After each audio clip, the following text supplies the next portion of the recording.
एक जगह में आ रहा था विहार करते हुए, पनघट पर एक महिला पानी भर रही थी। ऐसे दृश्य गांवों में देखने को मिलते हैं, शहरों में तो दिखते नहीं। अब तो पानी ही हमारे घर में आ जाता है, हमें पनघट जाने की कोई जरूरत नहीं है। लेकिन वो गांव था, एक महिला कुएं से पानी खींच रही थी। उसने रस्सी ली, बाल्टी डाली कुएं पर, और जैसे ही कुएं में बाल्टी गई, ऐसा लगा कि बाल्टी भर गई, डूब गई पानी के अंदर।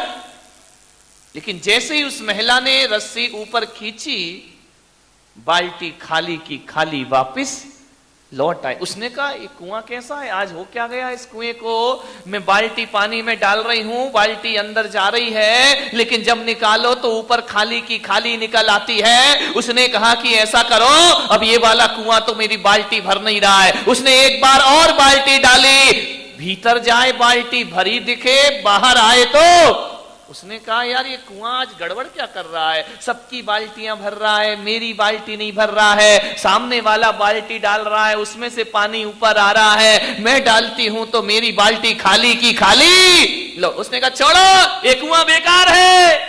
उसने लिया कुआं बदल लिया, ये कुआं छोड़ा, दूसरे कुएं में गई, वहां जाके बाल्टी डाली, वही दृश्य वहां पर हुआ, वही घटना वहां पर घटी। बाल्टी पानी में जाती, भर जाती, ऊपर आती तो खाली हो जाती। उसने कहा आज मेरी बाल्टी में हो क्या गया है, आज इस कुएं में क्या हो गया है, ये कुआं इतना पक्षपाती क्यों हो गया? ये धनवान की बाल्टी भर रहा है, लेकिन मुझ गरीब की बाल्टी नहीं भर रहा। उसने फिर कुआं बदल लिया।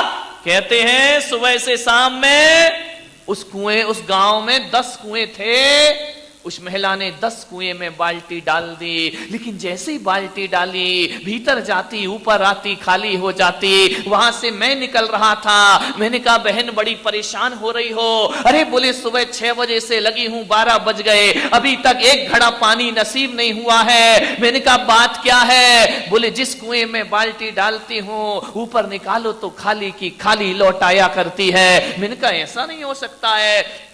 बोले इस गांव के सारे कुएं राजनीतिक हो गए हैं, राजनेता बन गए हैं। मैंने कहा मामला क्या है? अरे बोले मेरी बाल्टी नहीं भर रहा है। सुबह से 12 बज गए, हजारों महिलाएं घड़ा भर के ले गईं, मेरी गठरिया खाली की खाली, मेरी बाल्टी खाली की खाली। मैंने कहा कौन से कुएं ने बाल्टी नहीं भरी? बोले गांव के सारे कुएं देख लिए, कोई मेरी बाल्टी नहीं भर रहा है। मैंने कहा ऐसा कैसे हो सकता है? मैंने कहा बहन एक बार दिखा, तेरी बाल्टी दिखा, उसमें कोई जादू करिश्मा जादू टोना तो नहीं है, मंत्र तो। बोले नहीं बाल्टी तो मेरी परफेक्ट है। मैंने कहा इधर देखा तेरी बाल्टी कैसी परफेक्ट है। और जैसे ही मैंने बाल्टी देखी, माथा ठोक लिया मैंने अपना। मैंने कहा कुआं तो क्या बहन, तेरी बाल्टी तो कोई समुद्र भी नहीं भर सकता है, सागर में भी चली जा तो बाल्टी नहीं भरेगी। उसने कहा ऐसा मेरी बाल्टी में क्या है? आपको मालूम हो उसकी बाल्टी में कड़ी भी लगी थी, डंडा रस्सी भी लगी हुई थी, पानी के अंदर जाती थी, लेकिन नीचे से पेंदा उसका गायब था। बिन पेंदे की बाल्टी कोई कुआं भरने वाला नहीं। पेंदा नहीं, पेंदा समझते हो? हिंदी आती? क्या बोलते हो?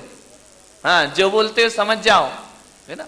वो ही नहीं था जो तुम समझ रहे हो, सही समझना। और बाल्टी के नीचे पेंदा नहीं था। उसने देखा कि पेंदे से क्या मतलब है। कुएं के अंदर जाती है तब तो भरी दिखती है, बाहर आती है तो खाली हो जाती है। मैंने कहा बहन कुओं को गाली मत दे, कुओं को मत कोस, कुओं को भरा बुला मत बोल, अपनी बाल्टी को सही करने का प्रयास कर। उसने कहा इसमें क्या किया जाए? मैंने कहा जा किसी लोहार के पास जाना और इस बाल्टी में एक पेंदा लगवा लेना। अरे कुएं की क्या बात है, छोटा सा पोखर भी तेरी बाल्टी को भर देगा। बिन पेंदे की फूटी बाल्टी कितने भी कुएं में डालो भरने वाली नहीं है। आप कहेंगे महाराज वो महिला पागल थी, बेवकूफ थी, जो टूटी हुई बाल्टी, फूटी बाल्टी डाल रही थी कुएं में। मान्यवर वो कुएं में बाल्टी फूटी डाल रही हो या नहीं डाल रही हो, हम सबकी बाल्टियां फूटी तृष्णा के कुएं में डली हुई है, लोभ के कुएं में डली हुई है, आकांक्षाओं के कुएं में हमारी बाल्टियां डली हुई है। आप लाख कोशिश कर लो, मंदिर जाओ, पूजा करो, पाठ करो, मुनियों की वंदना कर लो, कुछ भी कर लो।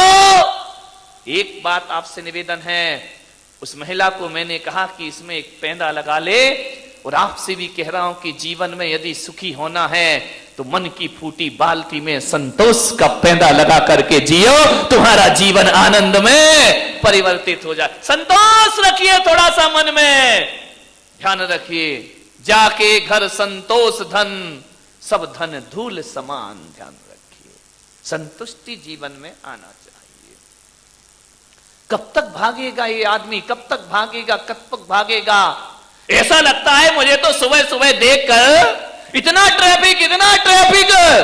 मुंबई में मैंने ट्रैफिक देखा, बाप रे, आदमी के पास टाइम नहीं। उससे पूछो कहां भाग रहा है, तो बोले मेरे पास टाइम नहीं है बताने का, मैं कहां भाग रहा हूं। अरे मैंने पूछा, ओ भाई बता तो दे, इतना तेज कहां जा रहा है? जो देखो वो आगे जा रहा है, आगे भाग रहा है, पीछे की गाड़ी आगे भगने का प्रयास करती है, मोटरसाइकिल आगे भगने का मैंने कहा इतना तेज ये आदमी भाग कहां रहा है? एक आदमी से मैंने पूछा मुंबई में कि कहां जा रहे हो इतने तेज? बोले मुझे नहीं पता, वो आगे वाला जा रहा है, उसके आगे मुझे जाना है। तो मैंने कहा यार पीछे वाले से पूछ लेना। पीछे वाला आया, मैंने कहा इतना तेज कहां भाग रहे हो? बोले हमारे पास इतना टाइम नहीं है बताने का, वो भाग रहा है, इसके पीछे मैं भाग रहा हूं। देखते देखते हजारों से पूछा, आदमी भागते जा रहा है, लेकिन आदमी को यह नहीं पता कि उसकी मंजिल कहां है। ऐसे भागते हैं लोग, कभी जाम ट्रैफिक में देखना, ऐसे भाग रहे हैं ऐसे। मेरे पास छोटे महाराज थे, मैंने कहा यार महाराज ये इतने लोग क्यों भाग रहे हैं, इतना तेज क्यों जा रहे हैं? वह तो छोटे महाराज बोले, महाराज ऐसा लग रहा है जैसे इनके पीछे कोई कुत्ता पड़ा हो और ये दौड़ करके भाग रहे। ध्यान रखिए मान्यवर, कितनी भाग दौड़ है जिंदगी में। थोड़ा विश्राम किया करो, थोड़ा आराम किया करो। नहीं, सोने वाला आराम नहीं कह रहा हूं मैं, वो तो तुम माहिर हो बहुत, कई तो भी प्रवचन में ही सो जाएंगे बैठे बैठे, वो वाले आराम की बात नहीं कर रहा हूं। थोड़ा विश्राम करो। विचारों के चौराहे पे जिंदगी भाग रही है, आदमी के पास सुख चैन नहीं है। ध्यान रखिए मान्यवर, थोड़ा सा धर्म ध्यान कर लिया करो जिंदगी में। संत आए, संत पधारे हैं, संतों के चरणों में पहुंचिए। भगवान महावीर से पूछा गया कि एक श्रावक को संतों के चरणों में क्यों जाना चाहिए? भगवान महावीर ने कहा, श्रावक यदि संत के चरणों में जाएगा, श्रावक यदि संत के चरणों में जाएगा तो वो संत बन जाएगा, और संत यदि प्रभु के चरणों में जाएगा अरिहंत बन जाएगा, उसके जीवन का कल्याण हो जाए। मैं आपसे निवेदन है, साधु नहीं बनो, कोई बात नहीं है, साधु जैसा जीवन आप जी सकते हैं अपने घरों में। ध्यान रखिए, मन से तो साधु बन सकते हैं ना, तन से बनना कठिन है, मन से तो साधना कर सकते हैं ना। मामा की बड़ी साधना चल रही है, कल से वो हाथ में आहार ले रहे हैं। घर वालों जरा सावधान हो जाओ, ऐसा ना हो दिवाली तक चली जाए हमारे साथ। विचार करिए, संतों जैसा जीवन जियो, संतों जैसी साधना ना कर सको तो मन को संतों जैसा बनाने का संत कौन होता है? जो संतुष्ट होता है वो संत होता है, और जो असंतुष्ट होता है वह असंत हुआ करता है, वह ग्रस्त हुआ करता है, वह संसारी हुआ करता है। सब कुछ तुम्हारे पास है, संतुष्टि नहीं है इस आदमी के पास। और अपना तो अपना है ही, पड़ोसी का मिल जाए तो वो भी अपना नहीं। ध्यान रखिए, थोड़ा सा ब्रेक लगाइए इच्छाओं पर, आकांक्षाओं पर। मान्यवर,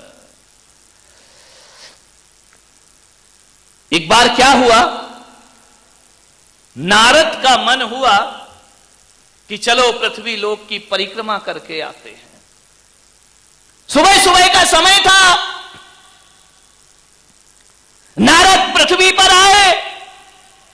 पृथ्वी ग्रह पर आए, इस मध्यलोक में आए। एक भिखारी उन्होंने देखा सुबह सुबह भीख मांग रहा है। भिखारी ने भी कहा कि यार चलो, आज तो मेरी जिंदगी की कुछ इच्छाएं पूरी हो जाएं। सामने से देखा कि नारद जी चले आ रहे हैं। भिखारी ने कहा आज मेरी जिंदगी का कल्याण हो जाएगा, आज नारद मिल जाएंगे, मेरी जन्म जन्म की दरिद्रता दूर हो जाएगी। भिखारी गया, नारद ने कहा क्या रे भाई कहां घूम रहा है? बोले देखो मैं कहीं भी घूम रहा हूं, सुबह सुबह तुम मिले हो, मेरे मोहनी मत बिगाड़ना। बोले क्या मतलब? बोले जो भी है मेरे इस कटोरे में डाल दो, तो मैं आज का जीवन अच्छे से काट सकूं, आज का दिन मेरा शांति से गुजर जाए, मेरे बच्चों का पेट भर जाए, मेरी पत्नी का पेट भर जाए। इस कटोरे में जो भी तुम्हारे पास हो डाल दो। नारद ने कहा यार तूने मांगा भी तो किससे मांगा? मेरे से मांगा। अब हम साधु संत सन्यासियों के पास क्या है देने के लिए? अरे बोले जो भी हो इस कटोरे में डाल दीजिए। नारद ने कहा कि मेरे पास तो कुछ नहीं